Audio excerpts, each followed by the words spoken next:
Thanks for joining us today on Mormon Land, where we explore news in and about the Church of Jesus Christ of Latter-day Saints. I'm Managing Editor Dave Noyce. I oversee the Salt Lake Tribune's faith coverage.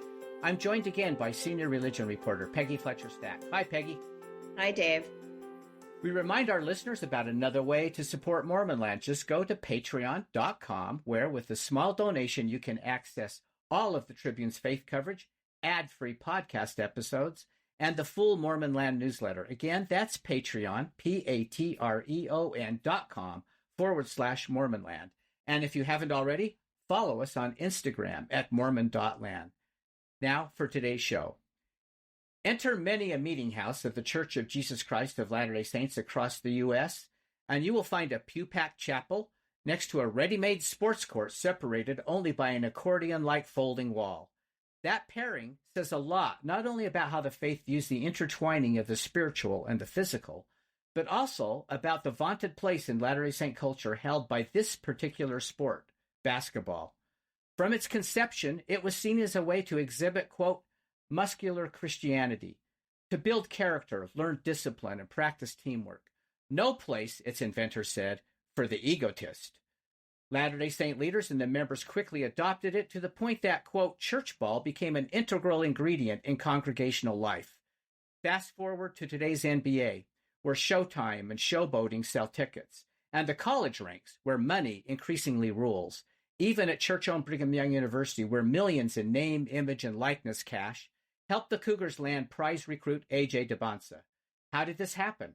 How did basketball blend into church culture for so many years? And how does the modern game fit with BYU's religious mission? Here to answer those questions are historian Matthew Bowman and scholar Wayne Lecheminot, authors of Game Changers, AJ Dybantsa, BYU, and the Struggle for the Soul of Basketball. Wayne and Matt, welcome. Nice to be here. Thanks, Dave. Thank you. Okay, Matt, tell us briefly how religious was James Naismith, seen as the inventor of basketball? And how did he see and how did he see the game instilling Christian values? Yeah. So James Naismith, we're talking in the 1880s and 1890s is when he is growing up. When he invents basketball in 1891, he had long intended for a career in the ministry. He wanted to be a pastor. But he also played a lot of sports. And over the course of his college career, those two things increasingly came into conflict for him. He was spending a lot of time playing sports. Famously, he once got up and delivered a sermon when he had two black eyes from a game the night before. And eventually he finds his way to this organization called the YMCA, the Young Men's Christian Association. And this and its counterpart, the YWCA for young women, was invented by Christians who were worried about young people in American and North American, Naismith was a Canadian, cities. They were worried that the cities were places of licentiousness, of entertainments that would sap people's moral vigor, and especially for children whose parents were working away from home. And so they hoped that the YMCA would be a space for these young people to come and play, but also play in a Christian atmosphere and in a Christian environment. And Naismith then invents basketball in 1891 at a YMCA training school in Springfield, Massachusetts. And he does it for two reasons. The first is that it was winter and they couldn't play outside. And the only inside athletic pursuit that they really had was calisthenics, which is essentially like stretching and weightlifting, and nobody found that very amusing. So he wanted to develop a sport that could be played inside. But he also saw in this an opportunity to design a sport that would explicitly convey Christian virtues. And this is what he hoped basketball would do. You quoted him at the top, right, saying that this sport is, quote, no place for the egotist, right? The idea was to develop a sport in which the pursuit of self-aggrandizement, a sport in which the pursuit of singular fame, singular glory, of selfishness would actually lead to failure. The sport, he hoped, would lead to cooperation, to modesty, to self-sacrifice for the good of the many, and he designed it to do this. And, of course, many of the rules of basketball today still have roots in the sport Naismith designed. The notion of passing, right? Naismith actually originally had 9 people on a team on the court at the same time, which was far too many. That's been cut down to 5 since. But nonetheless, right, the idea is that still your team will do best if you pass, if you give the ball to others, if you design plays which require the cooperation of multiple people on your team to ultimately put the ball in the hoop. Naismith actually originally did not conceive of dribbling. So when he invented the sport, the only thing you could do with the ball when you got it was either shoot or pass. And he did that because he hoped if a team wanted the best possible shot, they would just pass and pass and pass and pass and pass and pass and pass and pass until someone had a very, very good shot. And that would promote then teamwork. The invention of dribbling kind of took that away a little bit. And indeed, by the end of his life, Naismith was a little bit unhappy where the sport had gone. He was really annoyed at the increasing prevalence of fouling. But he thought, right, ultimately, that the sport was doing what he hoped it would. That is, it was instilling Christian virtues in the young people who played it. Yeah, so Wayne and Matt, how did basketball become central to the church? And I know this is a long story, but as you write, it became the crown jewel of church sports. Matt, Wayne, how did that come about? Well, it probably has to go back to the banning of football, to be honest, at BYU. So football was obviously a brutal sport, and Carl Mazur, in fact, once it was banned from BYU, he called football, he was horrified by it. He thought it was a brutal sport, and that it had nothing to do with church values and so forth. And so eventually, this gave a big space for basketball to rise. And in fact, the Brigham Young Academy, the first basketball team that competed as a Brigham Young Academy team, was a female team. And eventually, taking in the space, I guess, that was left vacant by football, it just grew, right? And we see, and then people like Roberts, they thought that basketball was a real strong moral tool, right? You could teach the very things that Matt just spoke about. There was individual virtue and self-sacrifice, and because you had to cooperate with your teammates, and eventually the Joseph F. Smith. And I guess you also have to look at the time period in which there was this idea that the body and the mind had to be connected, and this was especially if you link it to Joseph Smith and the idea of the word of wisdom, and that the body and the mind and the spirit are all integral parts of how we, live and talk and communicate with God. And so B.H. Roberts really thought this was important. And so eventually this just grew. And Joseph F. Smith, he really wanted to build the game. And then eventually after, around maybe pre-World War II, after World War II, you see that all the churches are being built with basketball courts as a central way for the church leadership thought that it was very important that the youth and just the church members in general have a place to exercise and get together. And basketball is that sport in which you can play with 2 people, you can play with 10, and you can, I guess, control the environment. You can eventually it grew so quickly that before, I think it was 1929 or something like that, the church started its church basketball leagues, and eventually there's a tournament that is huge, right? That stakes from all over the country compete in this tournament, and the champions and so forth, and it was big, and that's not even to mention, I guess, that the growth of basketball and the ways in which the leadership thought that the body and the mind had to be integrated and live a healthy, vigorous life in which exercise is important, was also used in missionary work as well. And, so it has very quickly, starting at the turn of the 20th century, the church decided, and maybe some of it was just organic because people enjoyed playing basketball, that it just grew and enmeshed with, I guess, church culture. It spreads to, just if I can tie up some of that, it spreads to Salt Lake, and I think Wayne is absolutely right when he says it grows organically, right? It spreads to Salt Lake City like it does to many other places through the YMCAs. There are YMCAs in Salt Lake, and very, very early, by the first decade of the 20th century, you see the Salt Lake YMCA playing LDS, what was then LDS Business School, what is today Ensign College, in a game. Wards begin playing it on their own.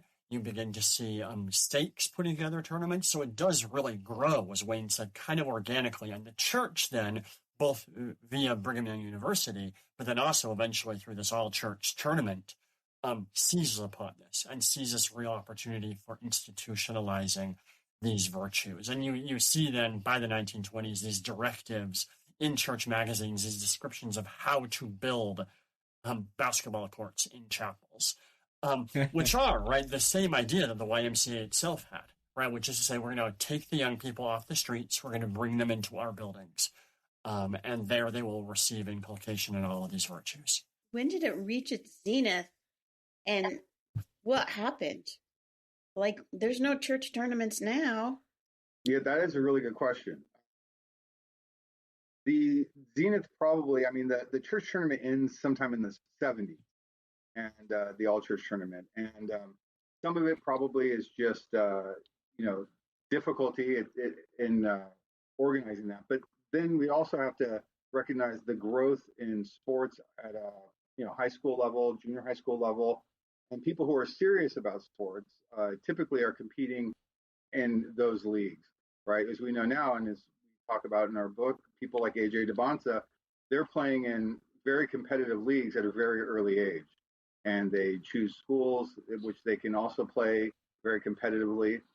And why the church has perhaps moved away from its church leagues, that is a good question. I think some of it might just be, again, organically just falling away, right? Maybe it's not as popular to play, I guess, just amateur basketball or any amateur sport. People are often, I guess, dismissive of, or they want to be, play more competitively or in a greater league or something like that. The fact is that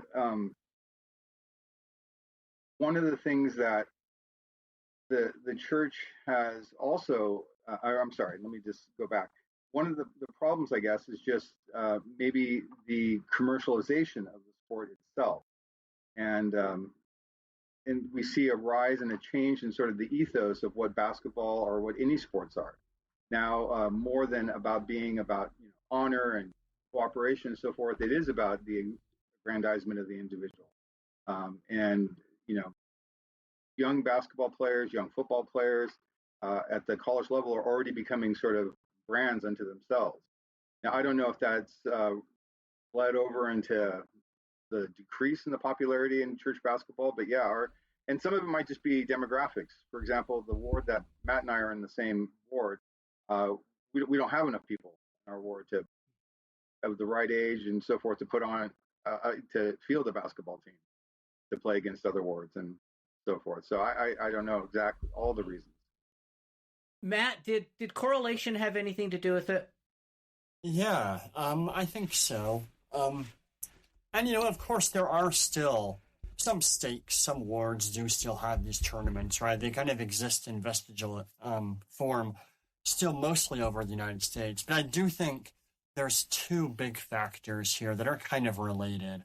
One is, something we haven't talked a lot about, although Wayne mentioned it a moment ago, is the spread of basketball as a missionary tool in the church in the mid-20th century and the ending of that in the 1960s, not too long before the all-church tournament is ended, as Wayne says, in the 1970s as well. And I think the failure of the first, or the ending of the first, somewhat may lead over into the ending of the second as well.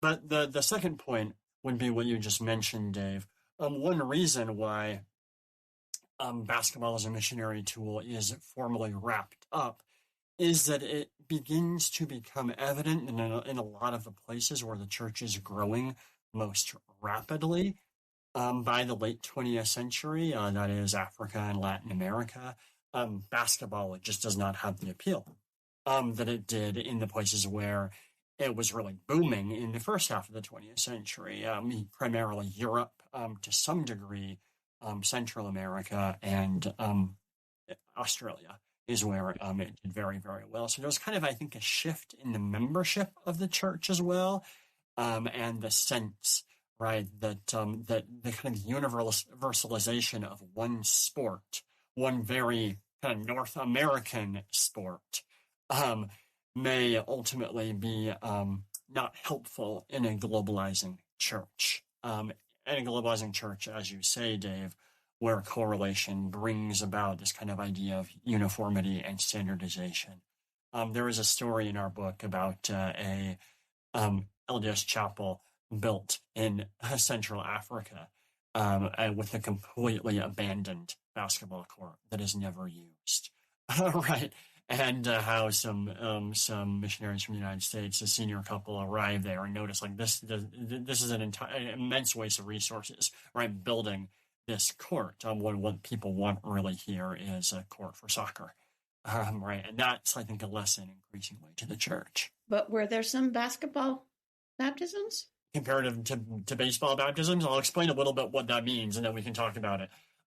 So in the late 50s and early 60s, the apostle James Moyle seizes upon something that is being done primarily in England, which are called the kind of famous baseball baptisms, right, where missionaries are setting up youth athletic leagues and essentially using baptism as an entry token for young people. And we're talking like, like early teens, kids, to play in these leagues.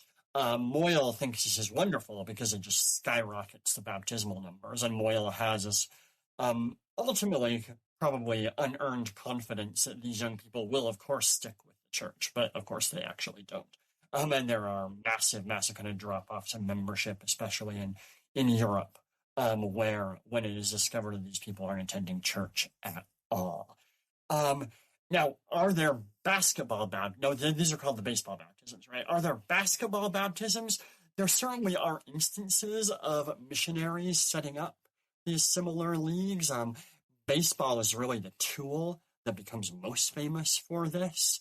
So I'd say they're overwhelmingly slanted toward baseball, but basketball certainly was a tool that missionaries use in a lot of different ways. These kinds of things, right, these youth leagues things among them, although missionaries use basketball in a lot of other ways as well. And the beginnings of the use of basketball in missions is not with these kinds of youth leagues, but really as an attempt, I think, more than anything else, to integrate missionaries into local communities and also to gain missionaries' fame. And basketball is very, very good at making missionaries famous in a lot of the countries where they are playing it in the 1930s, particularly. And how about I just say a little bit about that, too? Basketball serves missionaries in this way. I think largely because it's such an American sport, even though I keep saying, right, it's invented by a Canadian, but it's really identified by the United States, or with the United States by the early 20th century. And Americans are really good at it. So when American Mormon missionaries show up in Australia or in Finland or in Argentina, they're generally pretty good at this sport. And the sport that many people know in these other places or may have teams but aren't as good as these Americans are. And so pretty quickly in all of these kinds of places, and actually most infamously in Germany, which I'll say more about momentarily, these missionaries are setting up teams. They're organizing teams. They're often actually following the YMCAs around. There are YMCAs all over the world by this point. So they go to the local YMCA teams and say, hey, we've got a team of Mormons. We want to play you folks. And then the Mormons would play and they would win. And they would start attracting other people who want to play them, right? And gradually they would start attracting more and more attention to these missions. And in a really kind of remarkable number of cases in the 1930s, these teams of Mormon missionaries end up scrimmaging with Olympic teams. in Australia, in Finland, and especially, most infamously, in Germany in 1936. The missionary team scrimmages against the Nazi Germany basketball Olympic team, and this is plastered all over church magazines as being kind of this incredible accomplishment of the Mormon missionaries, right? But it does make these missionaries famous. And in Argentina, a bunch of local professional basketball teams actually notice how good these missionaries are. They start trying to recruit Mormon missionaries to play on professional Argentinian teams. And that is how, as we write in the book, there's a Mormon missionary from Arizona named Rolf Larson, who ends up playing on the Argentinian national team because he had been in Argentina barely long enough to qualify to play, right? So I don't think it can be overestimated the extent to which basketball is such a kind of enormous publicity tool for Mormon missionaries in the first half of the 20th century. So Wayne, at some point, so-called church ball became known for, shall we say, not the most sportsmanlike play. You quote, it was so bad that Thurl Bailey, a Mormon convert, former Utah Jazz star, said he retired from it after one game. Right. It was even kind of spoofed in a not a very good movie called Church Ball, I believe. Did that conduct play any role in its demise, or what can you say about that? Well, that may who knows if you mean the demise in using basketball as a missionary tool, or just it got so rough that the church kind of started to walk away from it a little bit. Yeah, or... I mean, to be honest with you, I played sports all throughout my high school and so forth, and really the only time I was ever scared about being on a field or in a court was when I was at BYU, attending BYU and playing in the intramural basketball leagues. I mean, those were brutal. But so the roughness of church ball definitely is well deserved, the reputation. I think though, in terms of the demise of, I think Matt has already hit upon this idea that as the church is spread across other countries, there is a way in which we have to try to find to connect and not just make the church look like an American church. For example, I served my mission in Korea, and they didn't have basketball courts in the buildings that they had, but they did have basketball courts outside. So the parking lot would also serve as a basketball court. And to be honest, it wasn't terribly popular, right? The only people who ever used the basketball courts were us, the missionaries, on P-Day. And so I think some of it just has to do that the demise of using church or basketball as a tool probably comes from just the fact that, one, the church has become much more international. And then secondly, there was also a lot of, we can look at people like Ernest Wilkinson, right? When BYU was starting, when Stan Watts wanted BYU to be more competitive and they wanted to start giving out scholarships, he was really against that idea at first, right? They didn't want the commercialization of sports and basketball really sort of rubbed a lot of the leaders in the mid part of the 20th century the wrong way. And so I guess as basketball has become more commercialized and so forth, it doesn't seem to instill the virtues that the church leaders were always hoping to instill of, self-sacrifice, cooperation, moral growth, and eschewing individualism and for the name or the sake of the group. Basketball in many ways is about the individual now, seems to be. So that I think there's a variety of factors, many of which would be hard to trace, but that has led to the diminishment of the importance of basketball as a tool, both in missionary work and in, like, for example, in my mission, basketball would not have been a useful tool at all. English as a second language was a far better tool. Hey, Matt, so speaking of individuals and how quaint some of those church ball behavior seems now in the current climate, now that money plays such a big role. So let's go to AJ Dybantsa. What brought him to BYU? Ultimately, I think a combination of two things. Both actually, well, I would say three things. One of them is I think Debansa is really sincere when he says that he cares a lot about his family. His family has moved to Provo to be with him, and he finds BYU a really supportive atmosphere for that. He said that a few times, and I think he's genuine about that. And that is the reason, right, that most BYU administration is really trumpeting when they talk about this question. That it's the atmosphere, it's the values, it's the virtues, it's the culture. Basketball at BYU is like a family, et cetera, et cetera, et cetera. All the things that James Naismith might have said, right? But there are two other things as well, and the first of those is the presence of Kevin Young, who is the new coach of BYU basketball, who comes out of the NBA and who has been really not shy at all of saying that he is going to run BYU basketball like an NBA team. And he is going to get BYU basketball players connections with the NBA, and he's going to transition the best of them, like Debansa himself, and perhaps even these days Richie Saunders, into the NBA, right? That is something I think that is attractive to more and more and more really, really good high school players like Debansa, who see their career ultimately being in the NBA.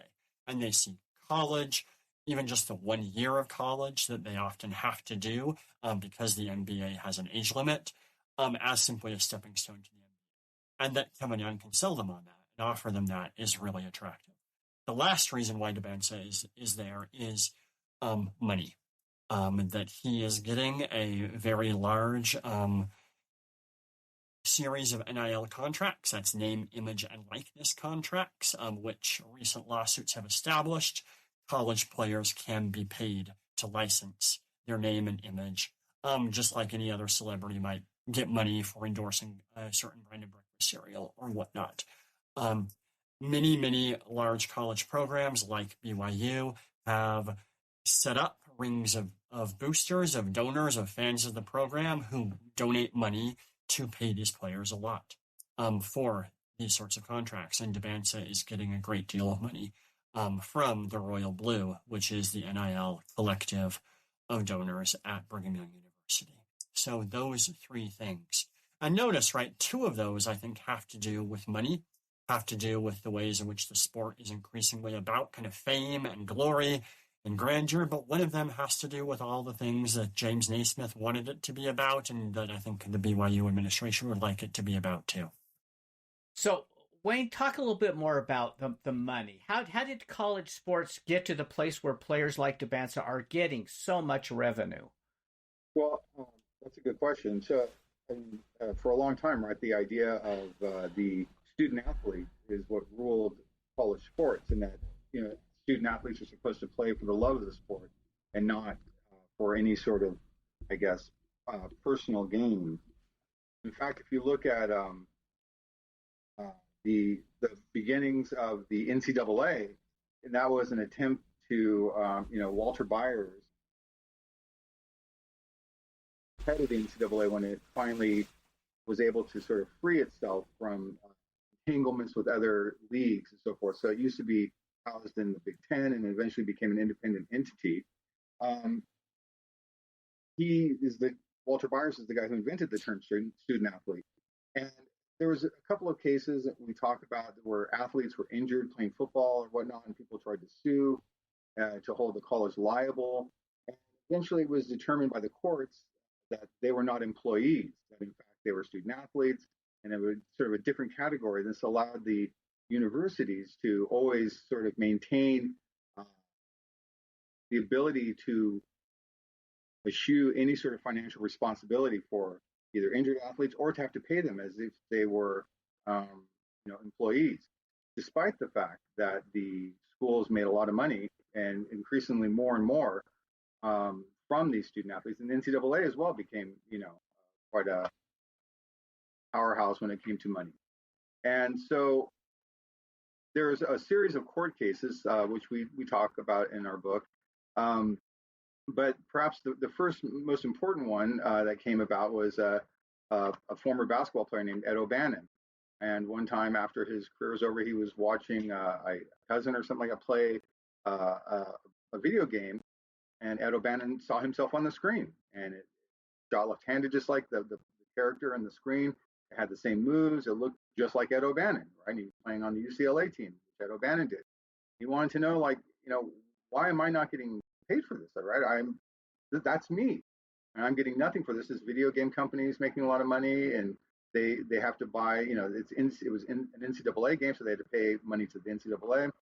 And eventually, it was determined that in fact, that O'Bannon should be getting paid. All these players should be getting paid. And then some other court cases came along that determined that in fact the NCAA was an immense violator of antitrust laws.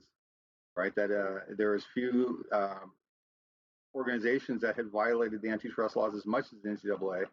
And ultimately, what happened then is that the court decisions allowed players to be paid. And there's decisions that have gone against the NCAA, that they fought against them, and now there's the players now can get paid. So essentially, the idea of a student athlete, somebody who plays only for the love of the sport, at least in the big sports like football and basketball, is gone. Right? I mean, in some sense, college players might even be a little bit more free, especially the superstars in the college level, than at the professional level, right? Because if they don't like what they have going for them now, they can enter the transfer portal and see if another school will pick them up, what they will be offered, and then they can transfer to another school and apply their trade there and make, so. And some people like AJ Dybantsa, he's making more money right now, at least what BYU and the NIL is paying him, than he will from his first year contract in the NBA, right? Because of their collective bargaining agreement. And so for a lot of players now, I mean, on the one hand, people who are one and done people like AJ Dybantsa, it makes financial sense to move to the NBA, I guess, as quickly as possible. But now, I guess with the professionalization of college sports, there's maybe mid-tier players or slightly above mid-tier players that can continue to make money. They can transfer a couple of times to different schools. They can get paid, and maybe they'll never be in the NFL or the NBA, but they still can make a lot of money while they're in college, basically being I mean, I don't know what to call it, a professional athlete, right? They're getting paid to work as an athlete.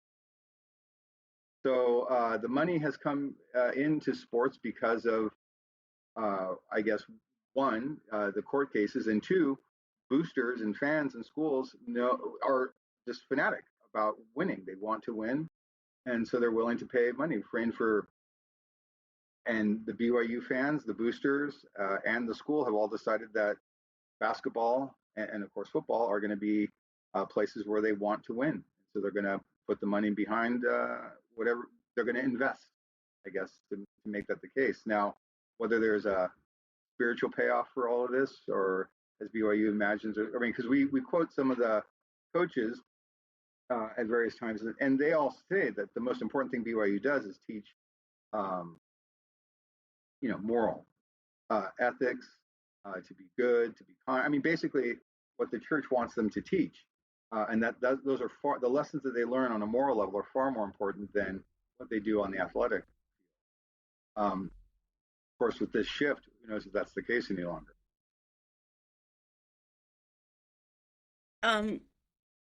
Okay, well, let's switch for a second and talk about women. Women got started early in basketball, as you both have described.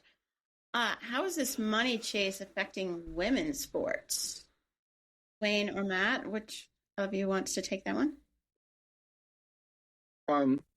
Well, a recent court decision, right, has basically allowed the schools to divvy up the money as they see fit. And football receives the biggest chunk of this settlement. And then basketball, and then the other sports, the non-money making sports. So now, of course, a great athlete in any sport, if they can find somebody that's willing to give them an NIL deal, can sign one, right? So even if it's from a local eatery or a car wash or whatever, they can advertise it. They can be endorsed they can do an endorsement for this company. So to be honest, most of the money is going to go to the male-dominated sports of football and basketball. That's just all there is to it. And, they bring in the money, and that seems to be where most of the colleges are spending the money. Now, some schools that have very competitive women's basketball teams, let's say like the University of Connecticut, I don't know exactly what they're spending on their female basketball team. I imagine, they want to continue their dominance, so they probably are spending some, and who knows what that arms race will look like. But I don't personally know that it's changed a lot in terms of the way women's sports are being dealt with. I don't know. Matt, do you know more on that? Yeah, there has been, I think, some dismay about how these settlements are going to, frankly, as Wayne says, result in a kind of lack of equitable distribution of money. We have, for instance, the New York Times estimated that at one university, Texas Tech University, 74% of these payments will go to football players, 17% to men's basketball, 2% to women's basketball, and the rest to everybody else. That following, right, how much money each of those sports brings to the university in the first place. I guess Title IX doesn't really come into play because that's just about being able to play, not what you would get paid for playing. Mm-hmm. Precisely. Right. Okay. Now, there are, we should say, right, there are still, I think, continuing lawsuits about this. But yeah, I think, Dave, fundamentally, that's more or less right. Right, yeah. Title IX requires that schools offer equitable scholarships, right, to men's sports, to women's sports. And who knows, and this is going to change the landscape dramatically, right? So if you're a great, let's say, quarterback, and a bunch of schools want you, a bunch of Division I schools want you, it's quite possible that they may just, their boosters, right, in NIL deals, they'll give that kid millions of dollars and maybe not even offer them a scholarship, right? The kid can just pay their own way, essentially making millions of dollars, and that should be nothing to them. And so who knows, and maybe they'll reallocate those scholarship monies to other, sports that are not money-making sports, which is almost all of sports, except for football and basketball.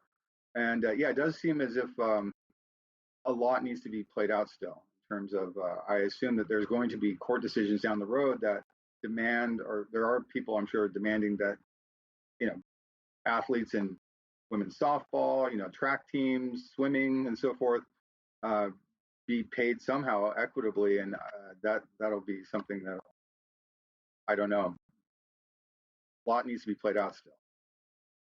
We should say there have been reports that as of late 2024, the number of NIL agreements for college sports was, in fact, roughly equitable. Both male athletes and female athletes were getting the same number of contracts, but the amount in those contracts was tremendously slanted toward men. Right? So women athletes are getting contracts, just not as much money as male athletes are. So, Matt and Wayne, to both of you, a number of church members aren't comfortable with the money currently being tossed around at BYU for sports. Can this trend truly fit with the school's religious mission?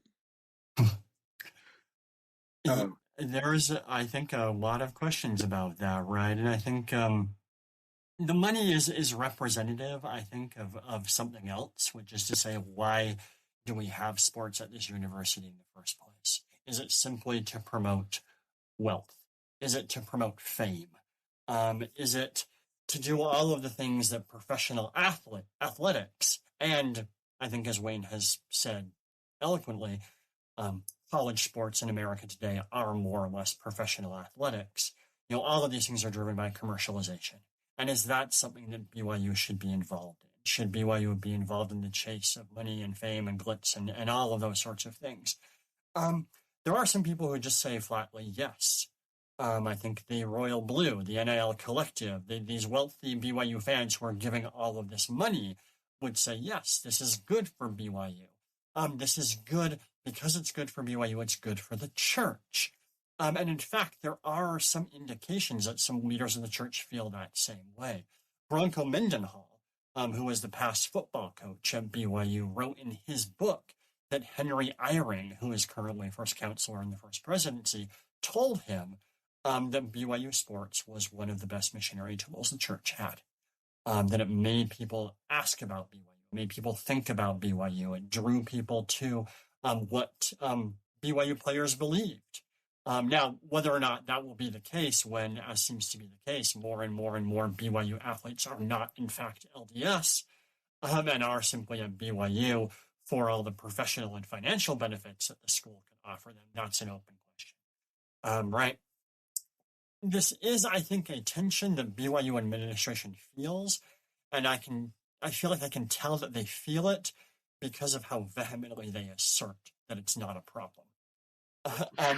And how frequently and repeatedly they, in official statements and in interviews, BYU leadership downplays how much money these athletes are getting. They always go for the lowest possible amount. They will say things like, well, the reports are that Kevin Young is getting this much money, but that is not reporting the salary we are paying him, which is much lower. Right, and they leave out all these additional NIL deals, all these additional ways in which these players and coaches are getting income that are not the salary. Right, and I think that does signal that there is some discomfort with the idea, and in fact, I should say, with the actual fact that BYU is right up there with the University of Kentucky in the most NIL money spent of all universities in the United States.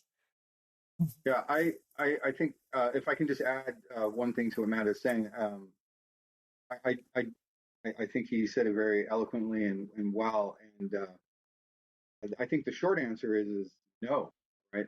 That this commercialization does not fit with the original mission and the purported mission that BYU, from the president of the university all the way down to professors and so forth, what it's purporting to teach.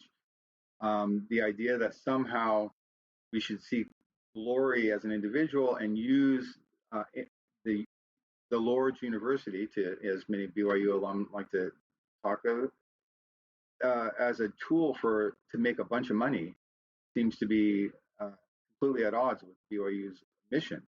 On the other hand, I think people who would scoff at that idea and that think that the commercialization is fine and that the LDS Church and its school need to compete in America and in the world as it is, they would point to BYU has a law school, and nobody chafes at the idea that people can come out of BYU law school and make, as a lawyer, and make more money than somebody who majors in English lit and wants to be a poet. That those are commercial decisions that young people are making all the time, and they're using the university to move their career forward. If you look at BYU's business school, right, that's a pretty immense, shining building. And lots of people go get their MBAs at BYU, and we don't see the pushback, right? So I guess now, of course, it is strange, right, that a 19-year-old like Debansa could be making millions of dollars while playing for BYU. Maybe that's just because we're not used to this sort of environment. But somebody who would be defending this change and the shift, they might say like, well, kids come to BYU all the time, some major in business, some major in philosophy, and the smart ones major in things that will make them a lot of money. So go get a business degree or, go to BYU law school. And the ones who aren't so smart, they major in philosophy and English lit and stuff. Yeah. And some might say, well, the church itself has a lot of money too. But a final question, and it's been alluded to several times by both of you, but what would James Naismith think of the sport he invented, the way it's done in the pro and college game now? What would he think? Wayne, you want to go first? Sure. I think, and this is just complete, sure. Yes. But one thing you'd have to admire is the beauty and the amazing athleticism of these athletes. Right? Compared to the first basketball game played, the score was 1-0. Originally, basketball, before it had dribbling, there was all kinds of injury because when the ball got loose, people would all run. It was like football or rugby school. So there was nothing elegant about it. So watching somebody like, watching AJ Dybantsa play is a thing of beauty. And I think he would admire, like, the thing that I invented has become this. And these athletes are Caitlin Clark, the uncanny shooting ability that these people have. They couldn't make more than one basket in the first game. Now, Steph Curry's launching the ball from half court with almost surety. On the other hand, all the other aspects of, I think, what has become disliked, right? The showboating, the egotism, I'm gonna, dominate you, and all the stuff that goes on with almost any sport now, right? I mean, that's, and some people like the idea of sort of intimidation and how it helps you win, and there's still, I guess, old timers who don't like that, right? There's pretend like you've done it before. You don't need to showboat every time you make a basket or get a sack or something like that. So I don't know. I think he would appreciate the beauty in how the game is developed, but I think a lot of the other aspects of the ethos that surrounds it and the money that has infected it is certainly troubling. I think would be troubling to him. Matt, what do you think? We do have some indication of this because even before he died, Naismith had become kind of the cranky old man of basketball, complaining about how it was being played. He officiated later in his career at a basketball game at the University of Kansas, where he was working at the time, and he was incredibly upset because he saw the players playing far rougher than he hoped they would. He was dismayed by how willingly players would accept fouling. In fact, he tried to stop the game partway through and was overridden by everybody else.